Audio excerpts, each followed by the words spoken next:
Hi, this is Dave Groskup, Dr. Hit, with the second installment of the two-part series on static hold training. Hopefully you've had a chance to do some of the static hold training we've talked about, but I'm expanding it further how to actually put that into place in your daily workouts. I wouldn't recommend that you train with static holds or any other high-intensity variable exclusively, because all of them have merit, and all have practitioners that claim that they're the only way to train optimally, and I have not found that to be the case. The static holds are wonderful. They're actually my favorite variable, but I think super slow has its place. Those practitioners claim that it's the only safe way to train, which isn't true. It's very valuable.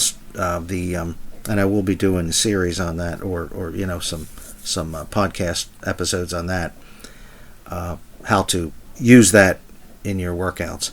But I think it's very important to use different types of HIIT variables to keep your body from getting used to any one technique or variable, because your body, believe it or not, will actually get used to high intensity training.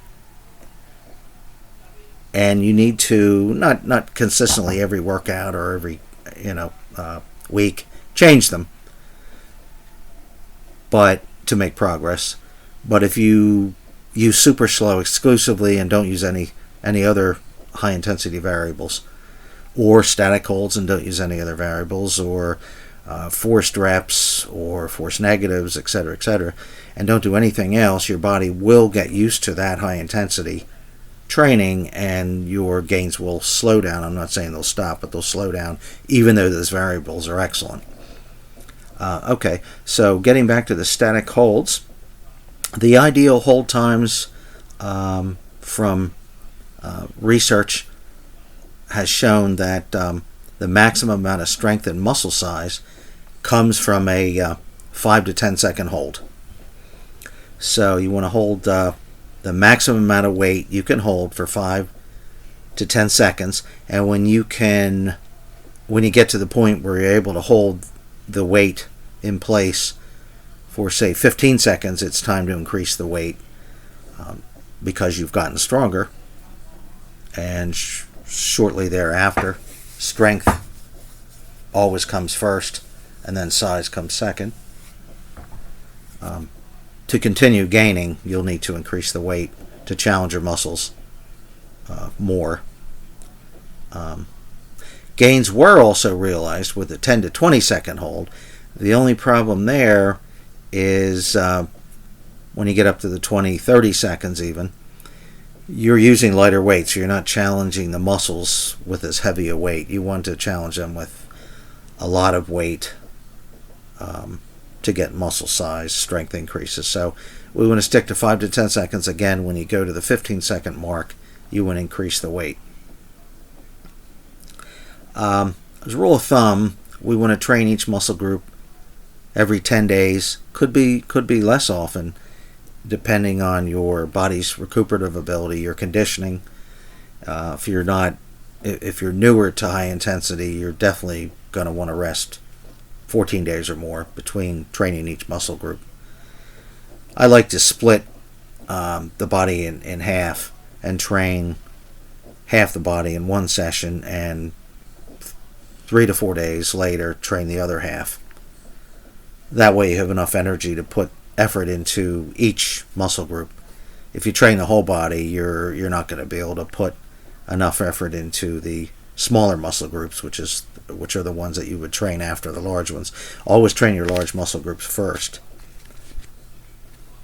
So if the way to gauge this is if you train once each muscle every 10 days, and if you're not recovered fully, if you're still sore, or your strength is not increasing, decrease the frequency to once every 14 days.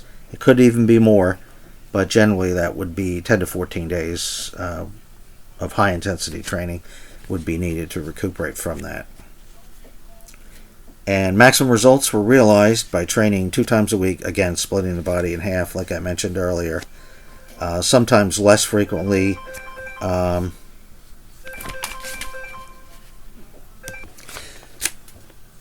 Okay, let's look at a workout example, a training program. Again, we want to train the large muscles first. If you would end up training and that's true with any high intensity variable or even high volume training for that matter. If you were to train your arms before your chest, when you went to train your chest, unless you're doing isolation exercises, your arms are going to be worn out and you're not going to be able to bench press as much, incline, decline, or flat, or what have you, because you've already exhausted your arms. So it just makes sense to go with large muscle groups first. The legs aren't a big deal. I still train them first because you're not using your legs for chest training, arm training, shoulder training. It's so that's a little bit different example, but you're still taxing a lot of your energy reserves with your legs. So you're better off doing them first, and then your arms, shoulders don't use as much energy as your largest muscle groups or your legs. So looking at an example for legs, we would use a compound exercise, the leg press, machine leg press. I use selectorized machines exclusively for this technique. We would do one set of 6-second holds, 5 to 10 seconds in duration, as mentioned earlier. Pretty much with a leg press, as with a lot of this other exercises, you're going to want 1 to 2 partners, training partners, to assist with the lifting, because the idea here and the way static holds benefit you most is not to have much, to have as little movement as possible. The effort should be put into the hold and not moving the weight in position. You may have to help, and probably will have to help your training partners get the foot plate, or if it's a leg press that pushes out, or the carriage if you're sitting on it and that pushes out into position. You want to go to the position just before lockout. So you don't want to lock out, but you want to go just before lockout. That is where you'll be using the most amount of weight. You want to hold that for, I work up the first hold. I don't try and hit the max just to get your muscles used to it. So 6 5-second holds. You should be holding with max weight again on that one. For the chest, we could do incline bench press, flat bench press. A lot of your machines are upright. In fact, most, if not all, selectorized equipment, there's a couple that still have the vertical lying flat bench press, but most of them are upright. And of course, incline will be at a different angle, and the arms move at a different angle in the machine. One set, 6 holds, 5 to 10 seconds in duration. Just prior, the position to hold would be just prior to the lockout position. Ideal situations to have 2 partners for all these exercises. To lift it in position just before lockout, you hold it 5 to 10 seconds. They bring the weight down. You take a deep breath or 2, and then do the second hold after your partners move it into position. For back, machine rows is ideal. You can do pull downs on the machine pull downs. Machine rows are the most favorite, but pull downs are good as well. One set, 6 holds, 5 to 10 seconds in duration. Do it the same way there. The row would be at the end position, which would be the full max contraction method. And the reason why we're doing this, when these max weights, muscle fibers, the maximum amount of muscle fibers are recruited during a hold while using maximum amount of weights. So you're not going to recruit 100% of your muscle fibers, but you're going to recruit most of them by far.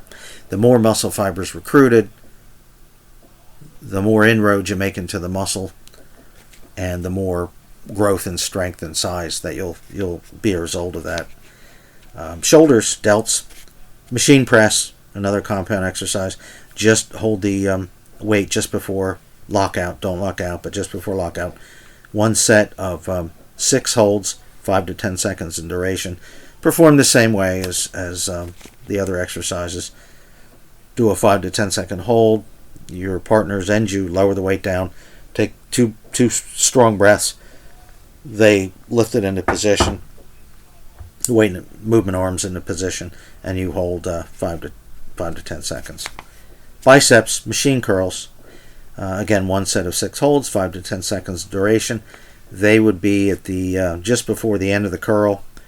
Nice thing about a machine, bicep machine versus a barbell or dumbbell, is there's no problem with the leverage. When you do a bicep curl, the weight is on your biceps, and work your biceps until the top third of the movement, and then the leverage allows your biceps to almost rest. I wouldn't say totally rest, but it takes a lot of the weight off your biceps, and that's not a good thing. So the nice thing is the machine, ideally if it's cam grade, it's even better, would allow you to, it will keep the pressure, the resistance on your biceps throughout your hold. So that would be at the max curl, not all the way at the top, but almost, and hold those for 5 to 10 second holds. Triceps, seated dips are great, compound exercise. You could do seated tricep extension machine.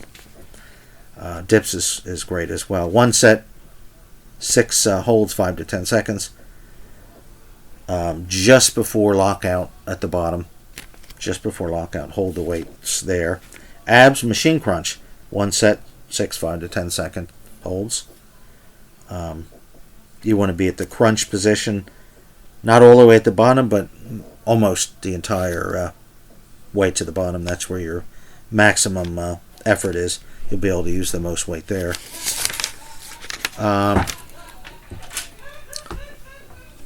Again, we mentioned that, just kind of reviewing my notes here, best to have 1 to 2 training partners to assist with lifting the machine arms. We went over that.